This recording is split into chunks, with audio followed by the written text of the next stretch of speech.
മാനസദസ്സിന് വന്ദനം.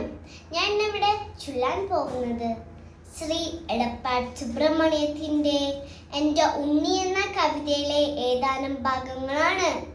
നേരമിൽ ഉണ്ണിക്കു നേരമില്ല, നേരം പോകോതുവാൻ നേരമില്ല, മുറ്റത്തെ മാവിൻ്റെ തോളിലൊന്നേറുവാൻ മാറിലൊന്നാടുവാൻ നേരമില്ല, തുമ്പിക്കൊണ്ടൊരു കല്ലെടുപ്പിക്കുവാൻ തുമ്പപ്പൂ വന്നു പറിച്ചിടുവാൻ, നാടുകാൽ നാട്ടിയൊരോലപ്പുര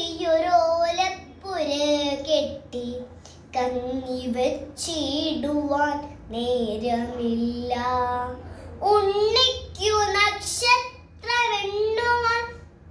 നേരമില്ല, ഉണ്ണിക്കിനാവിനും നേരമില്ല, ഉണ്ണിയുടെ കയ്യിലെ പാവയോടുണ്ണിക്കു കൊഞ്ചിപ്പറയുവാൻ നേരമില്ല, ഉണ്ണി സ്വയം ഒരു പാവയായി മാറിയിട്ടാടണം പാടണം തുള്ളണം പോൽ, നേരമിൽ ഉണ്ണിക്കു നേരമില്ല, നേരെ ഇരിക്കുവാൻ നേരമില്ല,